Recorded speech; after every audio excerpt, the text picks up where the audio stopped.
열매 맺는 밭이 되려면 이라는 제목으로 함께 은혜를 나누고자 합니다. 저는 보시다시피 과일을 굉장히 좋아합니다. 그 중에서도 사과가 아니죠. 수박을 좋아해요, 수박을. 그래서 화요일 밤에 홈플러스에 가서 12kg짜리 수박을 들고 오는데 얼마나 크고 무거운지,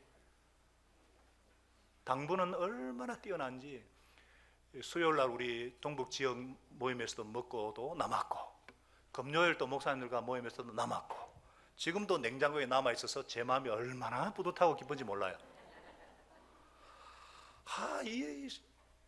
저는 수박을 볼 때마다 너무 신기해요.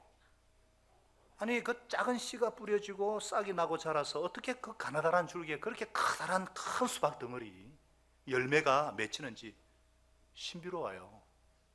나사, 미 항공우주국 있잖아요. 나사의 전 기술진이 다 동원되어도 수박 한 덩어리 못 만들어냅니다.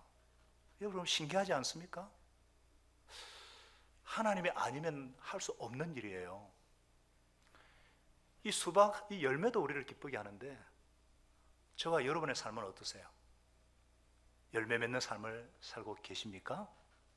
하나님의 기쁨이 되고 있습니까? 요즘 제가 축구도 좋아합니다. 미안해요. 지금 슛돌이 이강인을 세상에 드러내고 원팀을 만들어서 세계 준우승까지 이룬 이 정정용 감독의 그 소통과 배려의 리더십, 부드러운 리더십이 아주 지금 주목을 받고 있잖아요. 특별히 손흥민 선수를 키워낸 아버지, 이 송정웅 씨의 그 모습을 통해서 많은 분들이 감동을 받습니다. 손정웅 씨도 축구 선수였지만 너무 힘드니까 안 시키려 했는데, 이 둘째 손흥민이가 어릴 때부터 축구를 하겠다고, 정말 좋아하느냐, 하겠다 그러니까 365일을 이 아버지가 모든 걸 접고 본을 보이면서 이 아들을 훈련시키는데, 어이부터 아버지 소리 들을 정도로 그렇게 혹독한 훈련을 시켰어요. 그런 아버지를 향해서 챔피언스 리그 결승전을 마치고 바로 달려가서 아버지 품에 안기면서, 또 축구 선배이자 스승이자 친구이자 정말 좋은 아버지, 모든 것이 완벽한 사람입니다. 모든 것이죠, 저한테는. 이런 고백을 부자지간의 정을 보면서 참 잘했구나. 우리 열매들을 보면은 그렇잖아요. 이런 열매를 보면은 감동을 받습니다. 도전을 받습니다. 그러나 우리가 막상 이런 열매를 맺고자 할 때 쉽지 않죠. 저도 힘들어요. 저도 잘 못해요. 그러나 하나님은 우리에게 열매를 맺으라고 하십니다. 우리를 향한 하나님의 소원이기 때문입니다. 우리를 부르신 예수님의 부르신 목적이기 때문입니다. 그래서 요한복음 15장 8절에 너희가 열매를 많이 맺어서, 이 열매란 게 성령의 열매고 구원의 열매를 말하거든요. 열매를 많이 맺어서 내 제자가 되면, 제자는 열매를 본다는 거예요. 그러면 이것으로 내 아버지께서 영광을 받으실 것이다.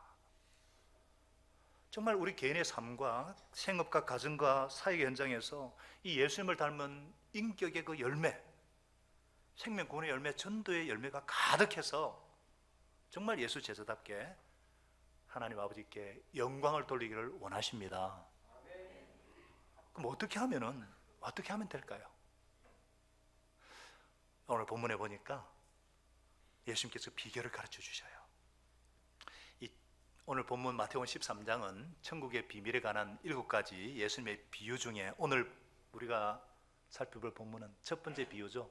씨 뿌리는 농부 비유인데, 예수님은 비유를 통해서, 비유라는 게 옆에 놓다 이런 뜻이거든요.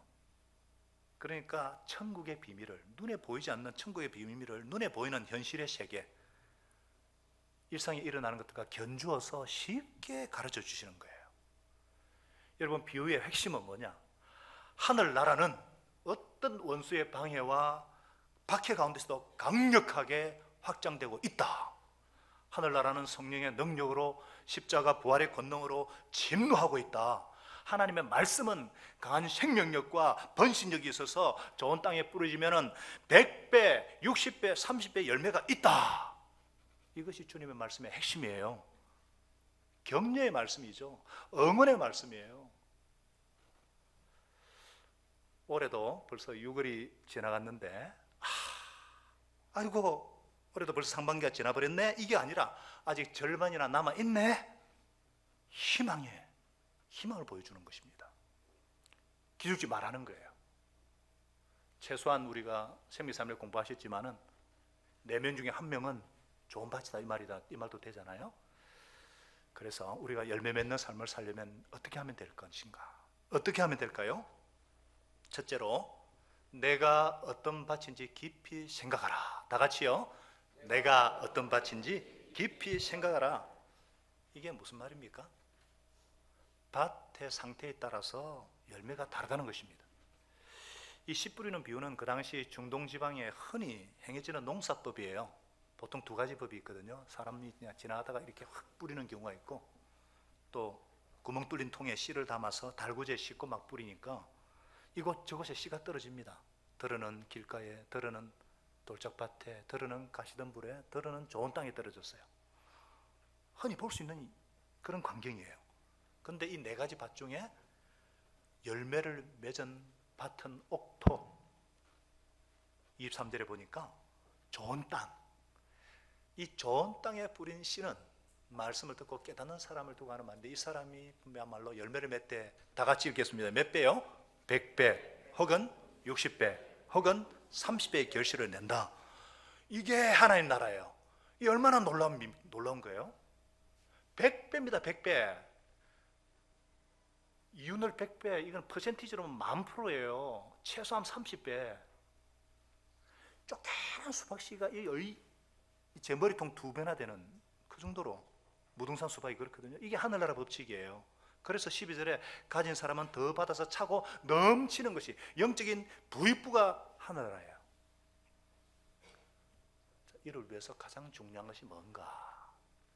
씨, 하나님의 말씀은 전혀 문제가 없어요. 하나님의 생명이 들어있는데 열매는 어디에 달려있다? 흙이에요. 흙. 밭이 문제라는 거예요. 밭이. 왜 내가 열매를 맺지 못하고 있는가? 내가 어떤 밭인가 깊이 생각하라는 거예요. 내가 어떤 밭인가? 내가 어떤 밭일까요? 여러분, 우리 말에 아무리 무슨 말을 해도 전혀 들으려고 하지 않는 사람을 가리켜서 뭐라 그럽니까? 씨도 안 먹히는 사람 그러죠? 씨도 안 먹히는 사람이 바로 길가 같은 마음밭을 가진 사람입니다. 19절에 보니까 말씀을 들어도 전혀 깨달음이 없는 사람이에요. 소돔과 고모라 심판 때 하나님의 심판의 메시지를 전했는데 농담으로 알고 우습게 여긴 그런 사람들이 있었죠. 그런 사람들이에요. 이 깨달음이 없는 이유는 뭐냐? 무관심과 교만입니다. 무관심이에요. 하나님의 말씀은요, 이 관심과 기대를 가지고 들으면 누구나 들을 수 있고 깨달을 수 있어요. 너무나 쉬운 말씀이에요. 예수님은 절대 어려운 말씀하신 것이 없어요. 원래 이 성경이 코이네 헬라를 그래가지고 시장통에 쓰는 용어예요. 아이고 골라잡아. 예수님은 너무 쉬운 말씀으로 말씀하기 때문에 일상에서 경험할 수 있는 평범한 것을 통해서 천국의 비밀, 영적 원리를 가르쳐 주십니다. 그렇기 때문에 하나님의 말씀을 들어도 깨닫지 못하는 경우는 뭐냐?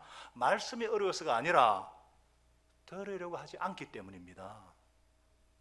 그래서 예수님께서 9절에 귀 있는 사람은 들으라 그랬어요.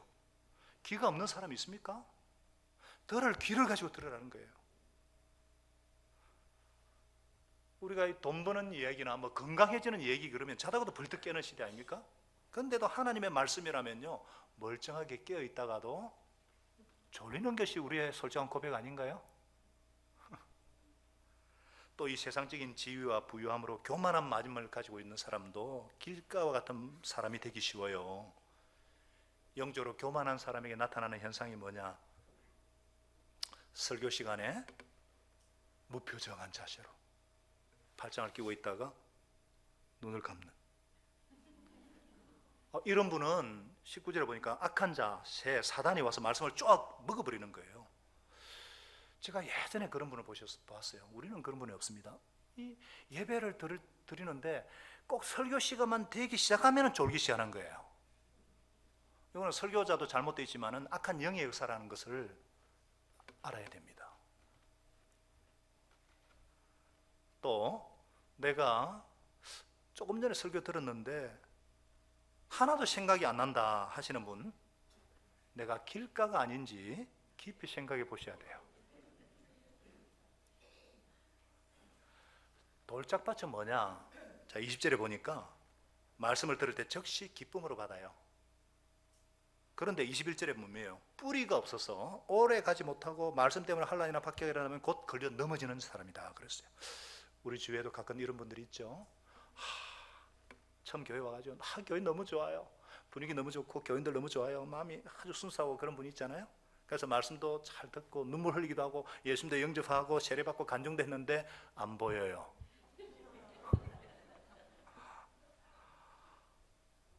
왜 그런가 보니까 남편이, 아내가 가지 말라 그랬다고, 부모님이 나가지 말라 그랬다고, 사업장에 문제가 생기고 이게 참 어려움이 생기니까 신앙생활도 그만두는 거예요.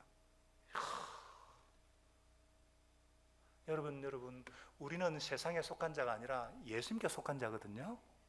그러니까 예수님께 속했으니까 욕을 먹는 거 당연해요? 안 당연해요? 당연하죠. 욕 안 묻는 사람은 아직 예수님에 속한 사람 아니에요. 우리가 자기 편은 욕하지 않는다는 거 아세요? 제가 예를 들어 볼게요. 남의 자식은 아주 쉽게 욕합니다. 아이고 저 싸가지가. 근데 자기 자식은 절대로 욕하지 않습니다. 부모들이 자기 자식에 대해서는 객관성을 다 잃어버려요. 저희 어머니가 옛날에 그랬어요. 제가 싸우고 사고치가 들어오면은 항상 제가 진짜 나쁜 놈이었거든요. 근데 어머니는 내 아들 정우는 참 좋은데 친구 놈들이 못된 놈들이라 하도 그렇지. 그래서 제가 저런다 그러는 거예요.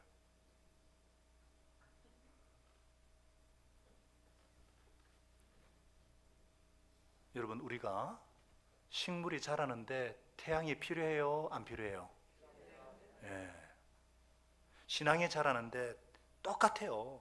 환난과 핍박은 필수입니다. 필수. 환난은 우리의 믿음을 순수하게 하고 아주 모든 불순물을 제거시키고요, 정금 같게 만들고요, 믿음을 더 견고하게 해줍니다. 그래서 이 돌밭의 문제가 뭡니까? 뿌리가 없는 거예요. 자, 뿌리가 없다는 것은 무슨 뜻인가요?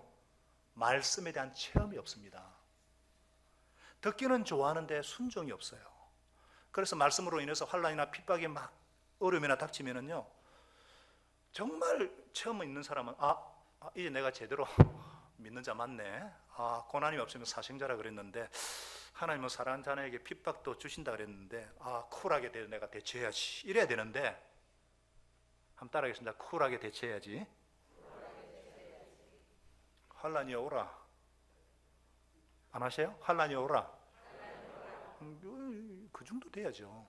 근데 그냥 말씀에 그런 순종과 체험이 없으니까 막 두려움에 사로잡히고 뿌리기도 내리기 전에 넘어지는 거예요. 그 조그만 그 어려움에. 또 뿌리가 없다는 게 뭐예요? 구원의 은혜가 약해서 그렇습니다. 십자가 부활의 복음을 마음으로 깨닫지 못하기 때문에 예수님과 뗄래야 뗄 수가 없는 이 생명의 관계가 맺어져 있지 않아요. 그러니까 신앙생활이 그냥 윤리적인 도덕적인 차원에 머물러 있습니다. 그러니까 핍박을 받으면서 내가 이 신앙생활 할 필요가 있는가? 이 자존심 상해가면서 이 짓을 해야 때리쳐! 막 이런 게. 그래 해이에 빠지는 겁니다. 인간적인 의리로, 감동만으로 성장하지 못합니다. 열매 맺을 수가 없어요. 더우시면 틀어주세요. 괜찮아요. 자, 안 졸리면 적으면서 따라오는 거 아시죠? 가시밭은 어떤 밭이에요? 22절. 말씀을 듣기는 하는데 세상의 염려와 재물의 유혹이 말씀을 막아서 열매를 맺지 못하게 한다는 거예요. 우리가 주님 뜻대로 살아야 함을 알면서도 못하는 가장 큰 이유가 뭐예요? 생활의 염려 때문이죠. 주님 뜻대로 살다 보면 생존 경쟁이 심한 이 세상에서 내가 살아남을 수 있을까? 남들은 악착같이 일하고 저렇게 공부하는데 내가 목장 나오고 교회를 한다고 내가 살아날 수 있겠는가? 이 염려가 한번 들어오기 시작하면은 뭐를 주저하죠? 헌신을 주저합니다. 염려로 인해서 오늘날 보세요. 잠을 못 이루는 사람들이 너무 많아요. 잠만 잘 수 있다면 온 세상 다 주고 싶은데 잠을 못 자요. 양을 100마리부터 한 마리까지 샤리도 잠이 안 오고 시계 초침 소리만 착각착각 잠이 안 오고 수면제 먹어도 안 되니까 수면제 중독에 이 염려, 또 이 생활의 염려와 함께 이 재물의 유혹 있잖아요. 유혹. 여러분, 돈은 어떻게 보면요, 하나님 다음으로 세잖아요. 돈으로 못하는 것이 없는 그렇게 보이잖아요.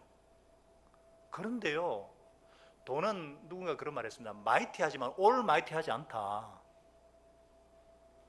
돈으로 할 수 없는 게 뭐가 있어요? 우리 애들 노래 부르는 주일학교, 돈으로도 못 가요 하나님 나라. 안 배우셨어요? 아, 모르시구나. 돈으로 못 가죠. 행복도 돈으로 못 가요. 그런데 이 재물의 유혹에 탁 찔리면은요, 이게 일만하게 뿌리라. 여기에서 욕심이 잉태하고 온갖 사기, 살인, 이혼, 위정, 강도, 오늘날 끔찍한 일들이 다 뭐예요? 전부 다 국가 간의 그 무역 전쟁 뭐예요? 기업 간에 전부 다 이거. 그래서 많은 분들이 언젠가는 잘 믿어야지. 그러나 지금 어쩔 수 없어. 그러면서 실은 염려와 이 유혹과 욕심의 이 가시 때문에 이 잘 못 믿고 열매가 없는 삶을 사는 거예요. 여러분은 어떤 밭이십니까? 여러분 어떤 밭이에요? 오늘 이 말씀 들으면서 나는 기도도 없고 들어도 잘 이해도 안 되고 돌아가면 서면은 잊어버리니까 나는 길가인가? 나는 핍박과 고난에 약한데 나는 돌짝밭인가? 나는 염려 근심이 많고 돈 욕심이 많아서 나는 가시떨기 떨어진 씨처럼 되어버린 것이 아닌가? 내 마음은 왜 이렇게 감동이 없고 메마르고 무감각할까? 우리가 운명적으로 생각이 쉬운데 여러분 천만에요. 사실 우리 마음은요, 어떤 때는 길가 같은가 하면요, 때로는 가시떨기에 떨어진 것 같은 답답함이 있어요. 또 헐거이 조금 있어서 그래도 한순간 은혜는 받고 감동은 드러내기도 합니다. 그러다가 얼마 가지 않아서 현실로 자기 생활로 돌아가 버리잖아요. 어떻게 하면 될까요? 아이고, 이왕 베리 몸 그냥 막 웃자면 되겠습니까? 웃자면 될까요? 열매 맺는 밭이 되려면 두 번째, 회개하라. 따라하겠습니다. 회개하라. 이 무슨 말이에요? 내가 무슨 밭인가 알아야 될 뿐 아니라 회개한다는 뭐냐? 밭갈이 해야 된다는 게 밭갈이 아십니까? 저는 시골에서 자라서 어릴 때 겨울에 얼음 붙은 땅이 녹기 시작하면요, 본격적인 농사일에 앞서서 이 밭갈이 하는 것을 봤어요. 호미와 사포로 막 이렇게 밭을 갈아엎기도 하고 소가모는 쟁기로 갈아엎기도 하고 밭이 넓은 곳은 경운이나 트랙터로 막 이렇게 밭갈이 하거든요. 우리가 열심히 살지만은 때로 실망할 수도 있고 상처를 주고 받을 살 수 있잖아요. 이게 나도 모르게 마음에 어떤 그 분노가 되고 이게 쌓이면요, 마음이 탁탁하게 돼가지고 길가같이 될 수 있습니다. 어떤 때는 안일해지고 나태해진 것들로 인해서 잡초만 무성한 가시밭이 될 수가 있어요. 그래서 씨를 뿌리기 전에 땅을 갈아엎듯이 이 마음을 갈아엎는 이 밭갈이가 너무너무 중요합니다. 좋은 밭이란 게 처음부터 원래 있는 게 아니에요. 따로 있는 것이 아닙니다. 그러면 구체적으로 어떻게 밭갈이를 하느냐? 말씀의 쟁기와, 따라하겠습니다. 말씀의 쟁기와 기도의 포크레인으로 갈아엎는 거예요. 요즘은 영적으로 너무나 무감각하고 이 세상에 에너지가 뺏기는 그런 시대이기 때문에 여간해가 안 됩니다. 고속도로 같은 그런 아스팔트는요, 오늘날 보셨습니까? 공사할 때 뚝뚝뚝뚝뚝뚝뚝 파가지고 갈아엎어 버립니다. 이게 회개예요. 회개는 후회가 아닙니다. 근본적인 마음의 변화입니다. 본질적인. 그래서 굳은 마음을 열고 겸손한 마음으로 말씀을 받고 끝까지 끝까지 말씀을 지키는 거예요. 그래서 회개라는 것은 먼저 말씀을 듣고 묵상하고 끝까지 간직하는 것이다. 다 같이요. 말씀을 듣고 묵상하고 끝까지 간직하는 것이다. 그래서 19절에 뿌려진 할 때 이게 그냥 단순 과거형이 아닙니다. 현재 완료형인데요. 뿌려져 있는, 그런데 문제는 뿌리를 내리려고 하는데 마귀가 와서 잡아먹는다는 거예요. 그래서 악한 것이 틈타기 전에 막 빨리 뿌리를 내려야 돼요. 말씀 속에, 삶 속에 깊숙이 내리도록 말씀을 붙잡는 것이 중요합니다. 어떻게 하느냐? 우리 실제 하기 위해서는 제가 가족 얘기를 안 할 수밖에 없는데, 저희 아내 임진선 사모 아시는 분은 아시겠지만은 아주 영적이고 섬세하고 아름다워요. 그런데 부정적이에요. 다 좋은데 부정적이에요. 이번에 변화의 삶 공부를 하면서 본인이 인도자가 아니라 수강생의 자식으로 누구보다도 숙제를 열심히 하는 것을 봤어요. 냉장고에 막 암송구절을 적어놨고 암송하고요. 매일 저와 아들에게 실습을 하는 거예요. 격려언어로, 칭찬언어로. 그때 그나마 할 수 있다. 우리 애가 찬양하고 나면은 예담아 네 찬양하는 모습이 너무너무 이뻤어. 그러니까 애가 신나가지고 잘 때도 찬양 듣고 자고요. 매일 숙제를 철저히 하고 얼마나 변화되고자 힘을 쓰는지, 그때 이후로 이루어진 가정의 평화는 지금까지 계속되고 있습니다. 아내가 변화되면은, 아내의 말이 변화되면은 가화 만사성, 놀라운 역사가 일어납니다. 할렐루야. 교회가 달라집니다. 잔소리 대신에 칭찬, 격려, 지지, 윌 언어, 캔 언어, 연습. 이게 두 번째 어떻게 해결합니까? 구체적으로 감동이 있을 때 깊이 결단하는 거예요. 다 같이요. 감동이 있을 때 깊이 결단한다. 말씀을 들어도 흔적이 남지 않는 사람들이 뭐냐? 이런 분들도요, 그래도 가끔 감동의 시간이 있어요. 야, 오늘 내가 진짜 예수 믿어야 되겠다. 내가 세례헌신해야 되겠다. 앞으로 나가서 내가 재헌신 기도 받아야 되겠다. 그때 빨리 행동하셔야 돼요. 감동일 때 즉시 순종하는 거예요. 우리 교인들은 1년에 한 번 최소한 감동이 올 때 구체적인 기도 제목을 가지고 헌신하셔야 돼요. 52주잖아요. 그런데 한 번도 안 한다. 그것은 일단 설교엔 저의 문제가 있고 여러분도 문제가 있습니다. 어떻게 한 번도 재헌신을 안 해요? 그 제가 왜 재헌신 안 해요? 그러니까 아이고 목사님 식당 봉사 준비로 좀 빨리 가야 되는데 기도 받을 시간이 없어요. 기도 받는 사람이 너무 많아가지고 목사님 피곤하실까봐 저 피곤 안 해요.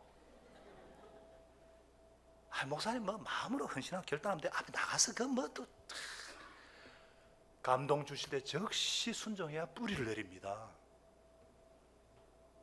특별히 이제 목장에 가도 오시고 교회 가도 오시는 분들 계속 새 가족이 오시는데 빨리 예수님 영접하시고 세례 받으셔야 돼요. 내가 아직도 예수님과 하나님에 대해서 잘 모르는데, 모르는 게 당연히 있죠. 저도 잘 몰라요. 그런 아는 것이 있잖아요. 예수님이 나를 위해 십자가 죽으시고 부활하신 것은 부인할 수 없는 역사적 사건이고 역사적 사실이에요. 그리고 우리 성도들 보십시오. 능력으로나 지적 면에서나 사회적으로 별로 떨어지는 분은 없어요. 그런데도 예수 잘 믿고 정말 성실하게 행복하게 생활하고 있잖아요. 이분들의 간증을 들어보면 하나님 살아계시잖아요. 그러니까 감동이 올 때 바로 우리 목자님들도 때를 따라서 잘 도와주셔야 돼요. 목장의 VIP를 위해서 기도하다가 만나야 될 때다 싶으면 그건 바로 만나셔야 돼요. 복음을 전하고자 하는 감동이 오면 즉시 순종하셔야 돼요. 그때는 그런 말 있잖아요. 목구멍이 열려야 귓구멍이 열린다, 이런 말 있잖아요. 커피도 한 잔 사들고 식사도 하면서, 그래서 우리 목장에 밥을 먹잖아요. 그거는 마음 여는 거거든요. 그러면서 정말 그러다가 꼼짝꼼짝하면 놓쳐버려요. 전도 기회를 놓쳐버립니다. 나중에 내가 왜 그런 생각했지? 흔적도 안 남아요. 오늘 본문의 예수님은 최소한 4명 중에 1명은 좋은 밭이 있다 그러잖아요. 아무리 시대가 아무래도 희망이, 하나님이 예비하신 영혼들이 있거든요. 하늘 나라는 강력합니다.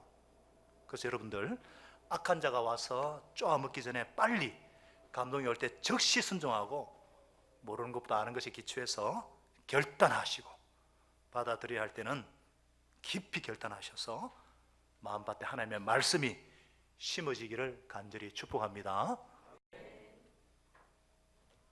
끝으로 좋은 마음밭 열매 맺는 밭이 되려면 순종하라. 다 같이요. 순종하라. 내가 어떤 밭인가 깊이 생각하고 회개하고 그다음에 순종하셔야 돼요. 이 순종하라는 게 뭔가, 무슨 뜻이냐? 실전 경험을 쌓으라는 거예요. 여러분, 무술이나 태권도 아무리 잘해도요, 실전 경험이 없는 사람은, 제가 이래봬도 태권도 3단 품새를 다 아는 사람입니다. 안 믿기죠? 방위 출신이지만 헌병 소속이라서 훈련 다 받았어요.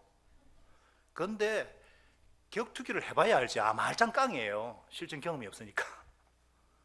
그래도 인도에 가서 제가 이렇게 막 하니까 전부 다 와 하고 다 찍더라고요. 다 폼인데, 꽁인데, 실전 경험이 없으면 말짱이에요. 헛것이에요. 성경을요, 아무리 많이 알아도 경험이 없으면 뿌리 못 내립니다. 실전 경험이 없으면. 그래서 말씀을 깊이 공부하고 실천하는 것이 중요합니다. 그래서 우리 교회는요, 생명의 삶을 듣기 전에는 회원 교인으로 인정하지 않지 않습니까? 언제 변덕을 부릴지 뿌리 깊이 내려야죠. 그 다음에 확신의 삶, 기초를 단단히. 그런데 말씀 공부하는 것만으로 안 되죠. 내가 가르쳐 봐야 돼요. 히브리 어원에 배우는 것하고 가르치는 것은 어원이 똑같습니다.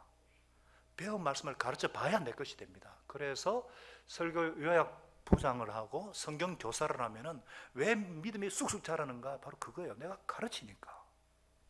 확신의 삶으로 1:1로 목자님들이 목원들과 인격적으로 가르칠 때 관계가 깊어지고 영적인 리더십이 형성되는 것과 똑같습니다. 무엇보다도 이 뿌리를 내리고 군의 확신을 생기는 가장 좋은 비결이 뭐냐? 바로 전도하는 거예요. 전도를 해봐야, 예수님 영접하자마자 사랑해보겠다 몸부림쳐 보는 거예요. 좀 전에 우리 세례받은 이성영 형제가 사실은 보니까 모태신앙이더라고요. 근데 감동도 없다가 간절히 전도하면서 얘가 막 확 살아난 거예요. 우리가 그렇지 않습니까? 내가 받은 은혜, 이것을 다 누구한테 나눌 때에, 그래서 목장은 제자 훈련의 장이에요. 부대 끼고 몸부림쳐보고 회개도 하고 뿌리받고. 그래서 목자님들이 믿음이 왜 이렇게 쑥쑥 자라는가? 목자가 되면요, 자존심이 상해도, 욕을 먹어도, 싫어도, 아파도 모임을 섬겨야 되잖아요. 목원들은 돌아가면서 기분 나쁘면 빠질 수 있지만 목자는 그럴 수가 없잖아요. 그래서 내가 언제까지 이거 해야 되나?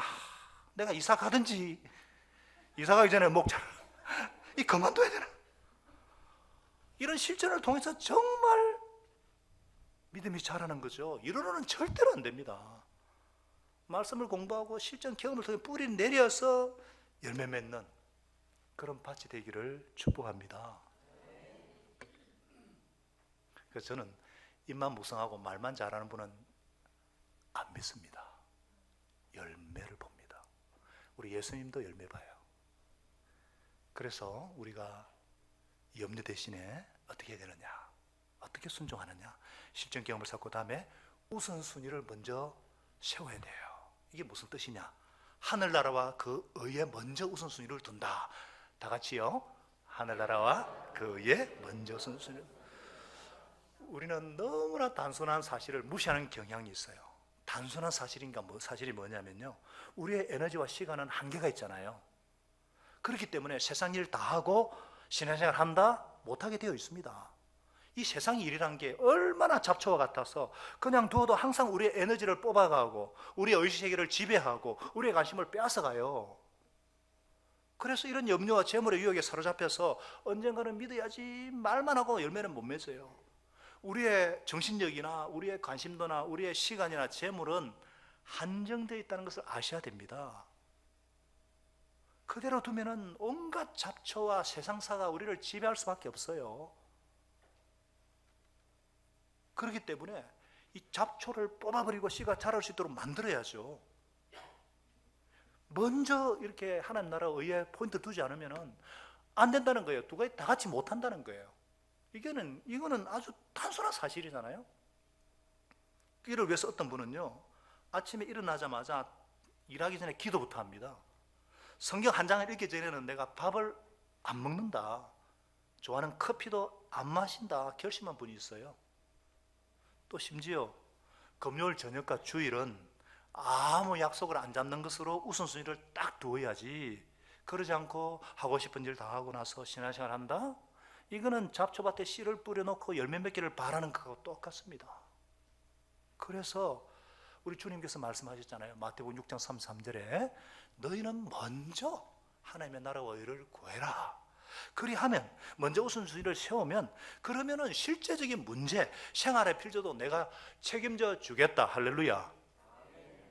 우리가 하나님의 일을 먼저 하면은 하나님은 우리의 일을 책임져 주겠다. 신앙생활을 해보시는 분은 알지만요, 우선순위 분명히 하면은 평소 같으면 6시간 거리는 것을 2시간이면 끝냅니다.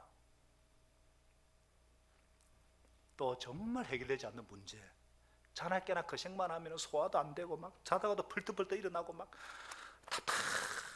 그런데 기도하다 보면은 하나님께서 영감을 주시고 지혜를 주셔가지고 답을 주시는 거예요.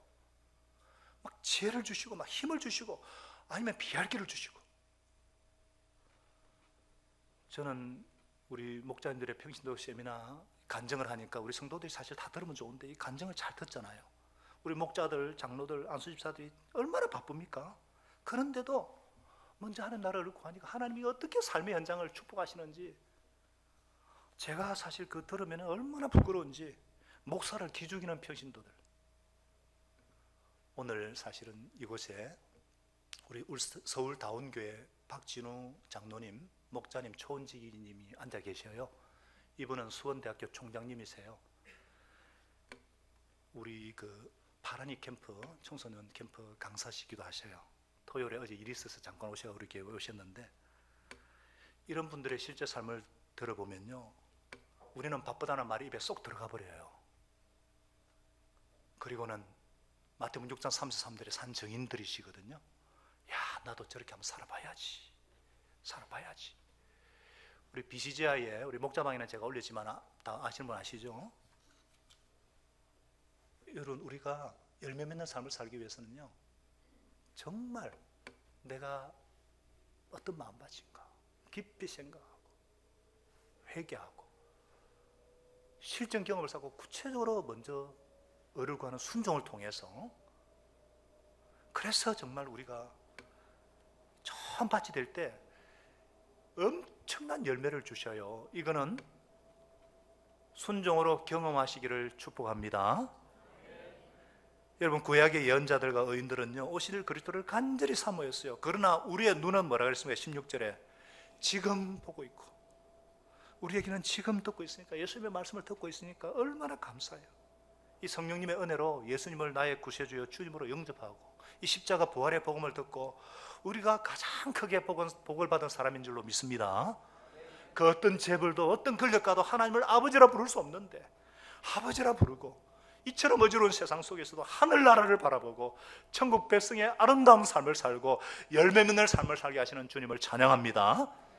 이 주님을 잘 닮아가고 씨 뿌리는 자가 되어서 우리도 천국의 비밀을 깨달아가는 최고의 복, 이 복을 잘 누리시고 계속 내 마음밭을 갈아엎고서 말씀을 잘 듣고 행하는 사람이 되어서 열매 맺는 밭이 되어서 30배, 60배, 100배의 결실을 맺어 주님께 영광, 주님의 기쁨이 되는 저와 여러분 되시기를 예수님의 이름으로 축원합니다. 이제 평안한 마음으로 삶의 현장으로 돌아가십시다. 선한 일에 용기를 가지시며 악을 악으로 갚지 마십시다. 항상 연약한 자를 도우시고 병든 자를 찾아보시고 곤란당하는 이웃을 위로하십시다. 모든 사람을 존경하시며 주님께 봉사하고 주님을 더 사랑하십시다. 모든 일을 믿음과 사랑으로 행하시고 어떤 일에도 소망을 포기하지 마십시다. 그리고 거룩하신 성령님께 순종하여서 기쁨과 감사의 생활을 해나가십시다. 예수 그리스도의 이름과 십자가 부활의 권능을 믿고 순종하는 저와 여러분을 우리 하나님 아버지는 항상 도와주실 것입니다. 지금은 나의 구주 나의 왕 예수 그리스도, 그 이름만 생각해도 감격이고 감사하고, 이게 웬 은혜인지, 이 주님의 말할 수 없는 은혜와 나를 사랑하셔서 눈동자같이 지키시고 보호하시고 동행하시는 하나님 아버지의 놀라우신 사랑하심과 성령 하나님의 위로 교제 충만케 하시는 은혜가 오늘 정말 열매 맺는 삶을 살아서 하나님께 영광이요 기쁨이 가득한 삶을 살기를 소원하면서 내가 어떤 밭인가 깊이 생각하고 회개하고 순종함으로 열매 맺는 밭이 되기를 간절히 소원한 사랑하는 백성들의 그 심령과 가정과 생업의 연장과 사역 위에 우리 16개국의 파송대에서 수고하시는 우리 선교사들 68명의 우리 선교사들과 그 사역 위에 이번 한 주간도 항상 함께 하시기를 간절히 축원하옵나이다. 아멘. 아버지.